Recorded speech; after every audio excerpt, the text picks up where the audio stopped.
Pulling up to Mickey D's just for drinks? Oh yeah, that's me. Nothing extra, just perfection and a straw.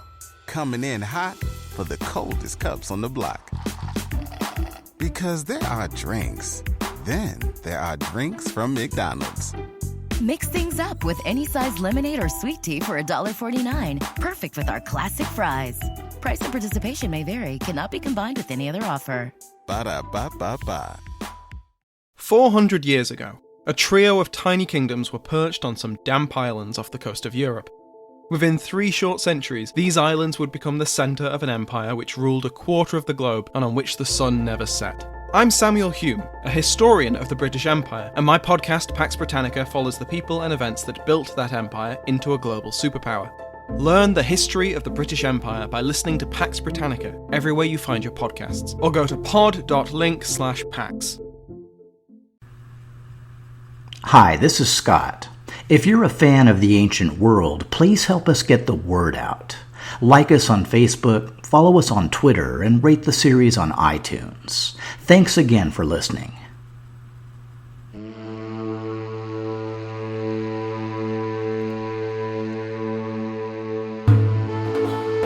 The Ancient World Bloodline. Episode B27, Lucifugus.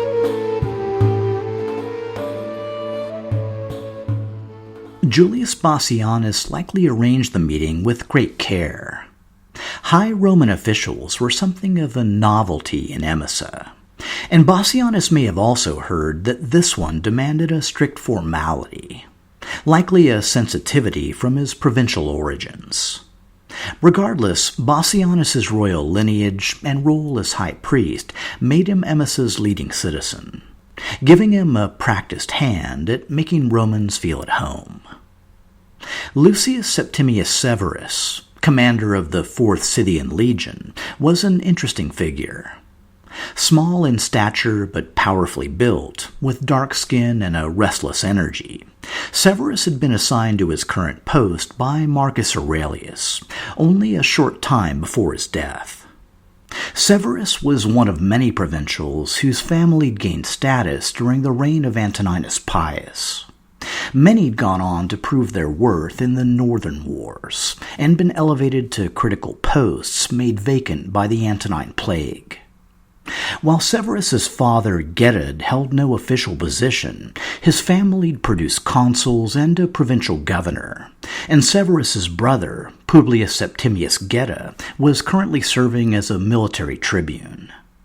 Before arriving in Syria, Severus had been a senator in Rome, a quaestor in Sicily, a legate in Africa, a tribune of the plebs, and, most recently, a praetor in Hispania.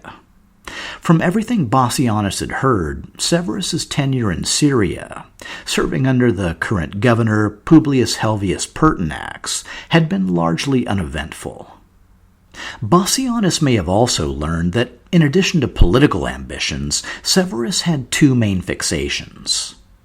The first was an interest in ancient history, particularly in the Phoenician culture of the Syrian coast. His home city of Lepsis Magna had been founded by Phoenicians from Carthage, itself a former colony of Tyre. Through intermarriage with the local population, Lepsis Magna's current citizens were best described as Libophonician. But echoes of their Syrian origins abounded in local religions, political structures, and family names. In fact, the Punic language still spoken in Lepsis was related to the Aramaic spoken in Syria. Severus's second obsession, nearly eclipsing the first, was astrology. Like many powerful Romans, Severus was a hunter and collector of omens predicting his own future greatness. In this spirit, he'd recently visited the oracle of Zeus Bellos in nearby Apamea, though whatever he'd learned there remained a mystery. While he was in the area, it made sense for Severus to also visit Emesa, commonly known as the Jerusalem of the sun god. Along with ordinary citizens, Emesa's streets were likely brimming with religious pilgrims and merchant caravans, being resupplied on their journey from Palmyra to the coast. While the city boasted temples to several Near Eastern gods, it's little surprise that the first Roman coins minted there, during the reign of Antoninus Pius, featured an eagle atop the black stone of Elagabal. At some point during his visit, Bassianus would have introduced Severus to his family. In addition to his younger brother Iamblichus, and Iamblichus's 22-year-old son Gaius Julius Sulpicius, this also included Bassianus's 2 daughters. The eldest, Julia Maesa, was 17 years old. Even at this young age, she was already married to a 27-year-old Emesene noble and Roman military tribune named Gaius Julius Avitus Alexianus. In fact, the couple already had 2 infant daughters of their own, named Julia Avita Mamaia and Julia Soamius Bassiana. The Soamius was a tribute to either their famous royal ancestor or his descendant, the current Armenian king. And yes, I have an updated family tree posted on the Ancient World website. The younger daughter of Julius Bassianus was the 12-year-old Julia Domna. Though her name sounded like a shortened form of the Roman domina or mistress, it actually came from the Arabic dumaina, for the color black. Now, to be clear, at the time of his visit, in 182 AD, Severus was 37 and already married to a noblewoman from Lepsis Magna named Pacia Marciana. And no matter how striking a young woman she'd later become, Julia Domna was still just a 12-year-old girl. That being the case, there's no hint that the couple's first meeting was anything but cordial. But something about Julia, her father, and Emesa clearly made a lasting impression. The most likely explanation was the young girl's horoscope. Knowing Severus's interests, Bassianus probably mentioned that his daughter was destined to be the wife of a future king. It's unclear whether Severus made an equally strong impression or whether Julius Bassianus considered him another transient Roman functionary. Probably the latter, considering a few months later, Severus was stripped of his command by the new young emperor Commodus. Sometimes the apple doesn't fall far from the tree, and then other times you get Commodus. Ordered to the front at the age of 14, in response to the revolt of Avidius Cassius, Commodus was denied the long years of formal education that had largely defined his father.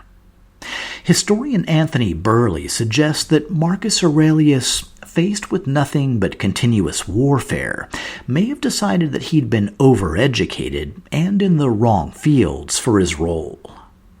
To Marcus, the days of the philosopher-emperor were over.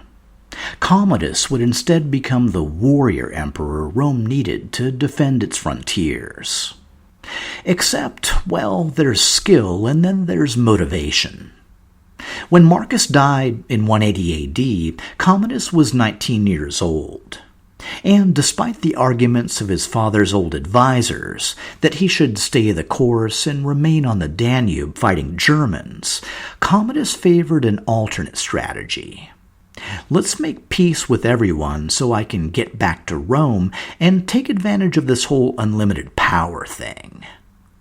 Victory was declared, a few treaties were signed, and Commodus returned home to a hero's welcome.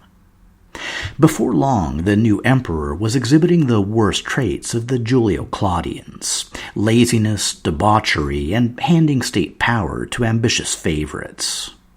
It's little surprise that the first attempted coup happened only 2 years into his reign. It was slightly more surprising that the lead conspirator was Commodus's own sister, Lucilla. The initial fallout included the execution, imprisonment, or banishment of everyone involved.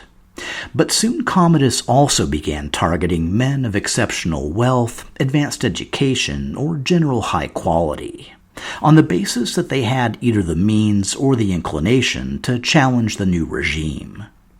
It was this broader purge that led to the removal of the Syrian governor Pertinax and his subordinate, the legate Septimius Severus. Though purges per se were relatively novel, both Antoninus Pius and Marcus Aurelius had reshuffled Syrian staff to suit their needs. Either way, the result was the same, and when he arrived, Bassianus probably sent a nice fruit basket to the new Syrian governor Gaius Domitius Dexter. Bassianus may have been more interested in developments in nearby Edessa. Like Emesa, Antioch, and other eastern cities, the Osrhoene capital hosted a variety of cults. The most prominent were those of Nabu, Bel, and the moon god Sin, all imported to the region by the Babylonian king Nabonidus in the mid-6th century BC. There was also the nearby cult of the Syrian fertility goddess Atargatis, whose holy men climbed pillars to seek quiet contemplation, early forerunners of St. Simeon and the Stylites. Which brings us indirectly to the matter at hand. Ever since his elevation in 177, the latest Osrhoene king, Abgar IX, had grown increasingly chummy with the Christians. By the late 2nd century, Christianity had come a long way from the days of James the Just. The core beliefs in Jesus' divinity and resurrection hadn't changed, but spending its adolescence in the religious melting pot of Syria had exposed Christianity to a variety of influences. All across the Near East, Christianity encountered and was affected by local religious traditions. This merging of different, even contradictory beliefs was called syncretism. One crystallizing set of Christian beliefs in God's inherent goodness, a hopeful afterlife, an eternal conflict between good and evil, and a Redeemer born to a virgin who'd raise the dead for final judgment was largely adopted from Zoroastrianism, an Iranian export from the late Bronze Age. In fact, the closest parallel with the budding Christian church structure was the Zoroastrian priesthood known as the Magi. So when King Abgar of Edessa began supporting Christian missionaries targeting the Parthian Empire, the religion was, in one sense, returning home. Familiarity with Christian beliefs and the long Persian tradition of religious tolerance meant that Christianity initially had more success spreading eastward rather than westward. By contrast, Roman officials considered the Syrian cult to be superstitio, not just alien, but morally corrosive.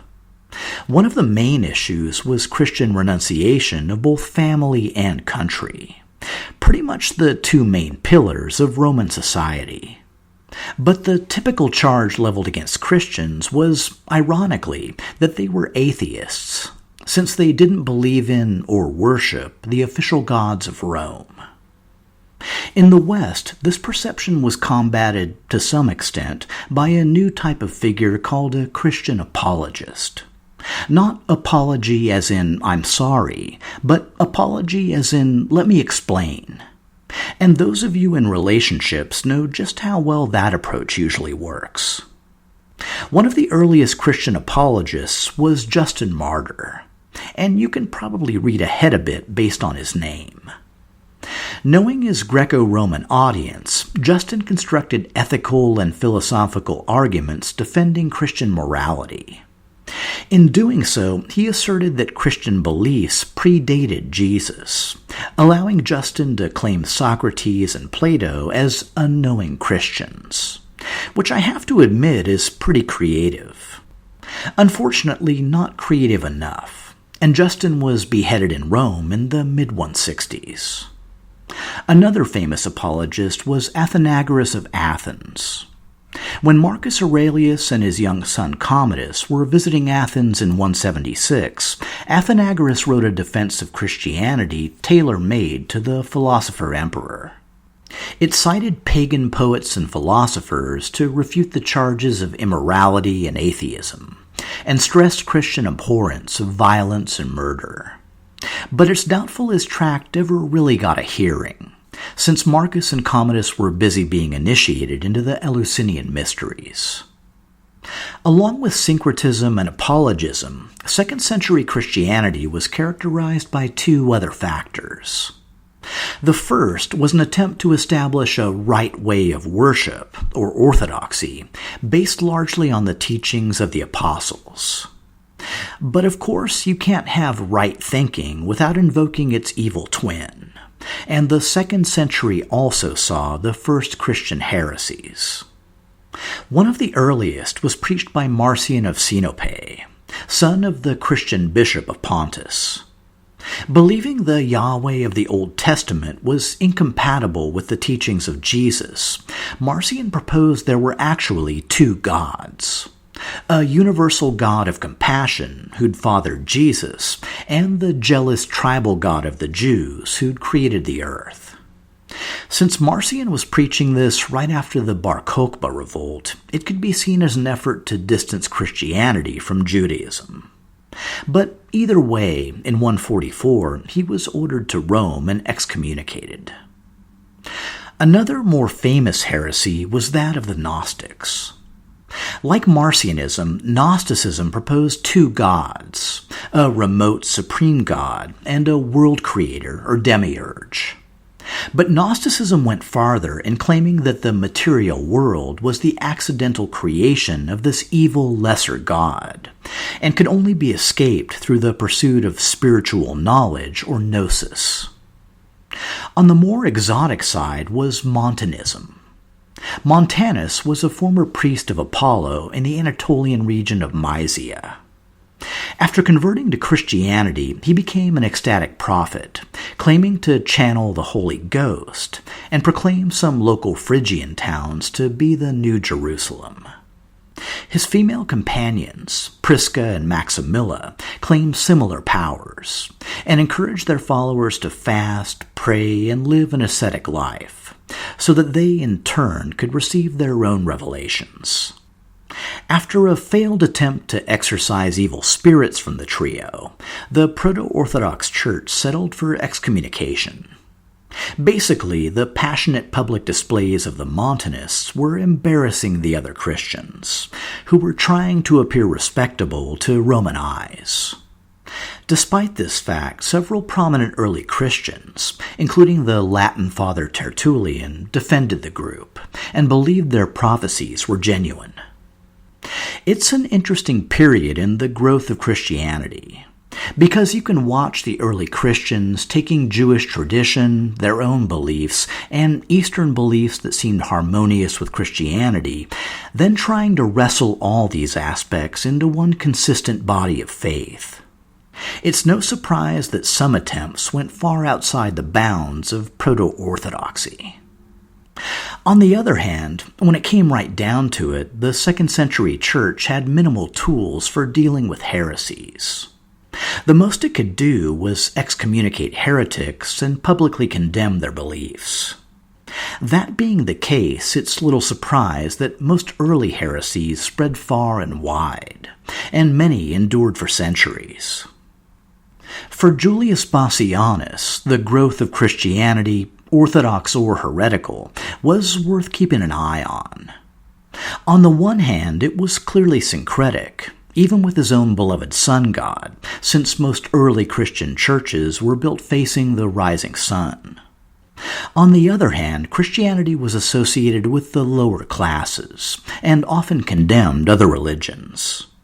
Even more troubling, once household slaves embraced it, they began converting their housebound mistresses, who'd then raise their own children as Christians. Even a hereditary priesthood like the Emesene clan was hardly immune from the practice. In 185, Bassianus celebrated his 50th year, and his 25th as High Priest.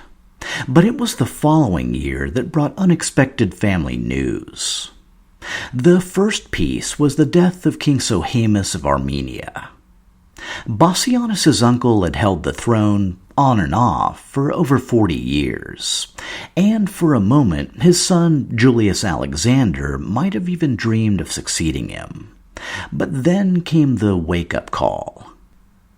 After over 40 years on his own throne, King Vologases IV of Parthia was no less ambitious, and immediately sent an army to seize Armenia. Julius Alexander was put to flight, and Vologases installed his own son, Vologases V, as Armenian king. Bracing for the usual Roman response, the Parthians were instead met with nothing. As it happened, Commodus, or rather his latest favorite, the Phrygian freedman Cleander, were preoccupied with legionary revolts erupting in the west, and it soon became clear that for the first time in over a century, absolutely no one was coming. Which was great for Parthia and generally fine for the region, where Parthian rule was considered milder than Roman. But the collateral damage soon landed in Emesa in the form of King Sohaemus' son, Julius Alexander. The former prince had earned a reputation as a bestiarius, or animal fighter, and had hunted large and dangerous game across the wilds of Armenia. After being preemptively deposed, he decided to seek refuge with his cousin Julius Bassianus and his extended family in Emesa. Later that year came the real bombshell. Bassianus received a letter from far-off Lugdunensian Gaul, from a man claiming to be its current governor. To Bassianus' surprise, that man was Septimius Severus, restored to favor, recently promoted, and also recently widowed. In the letter, Severus announced his wish to marry Bassianus' daughter, the now 17-year-old Julia Domna. It was, all in all, an interesting proposal. For Severus's part, as a Roman on the make, there were clear dangers in associating himself with Eastern nobility. Centuries after its conquest by Pompey the Great, the East still conjured images of extravagance and despotism. And, of course, there was the standard trope of the manipulative Eastern queen, a serious concern for any career-minded Roman. But any doubts must have been outweighed by two significant factors. The first was Julia's enormous dowry. Aside from being the daughter of the Emesene High Priest, Julia Domna was now wealthy in her own right. For reasons not entirely clear, she'd recently inherited the estate of her great-uncle, Julius Agrippa, a senior centurion and brother of the former Armenian king, Gaius Julius Sohaemus. Pooled together, their combined fortunes should help overcome any political impediments. The second factor, of course, was her legendary horoscope, the kind of supernatural insurance that even money couldn't buy. For Julius Bassianus, it was a matter of maximizing his daughter's potential. As already mentioned, Julia was young, noble, and wealthy, and her horoscope was widely known. But even so, local opportunities were limited. There were the obvious roster of Syrian nobles, rich merchants, and the few remaining petty dynasts. But locally, at least, no high-ranking Roman would even glance in her direction. After the recent revolt of Avidius Cassius, courting an Eastern noblewoman destined to marry a king was practically career suicide. Or, with Commodus, maybe even actual suicide. All things considered, a Roman governor from a noble provincial family was a pretty good catch. And what did Julia Domna think? Well, we really don't know. And to be honest, she may not have even been asked. Just like her ancestors Drusilla of Mauritania and Cleopatra Selene, the decision wasn't really hers to make. Regardless, as historian Barbara Levick sums up, she and Severus shared Semitic ancestry, Roman citizenship, high status, and ambition. It had proved to be a formidable match. Sometime in 187, Julia Domna left Emesa to take ship for Lugdunum in Gaul. When she next returned home, some 7 years later, it would be as the first Syrian empress of Rome.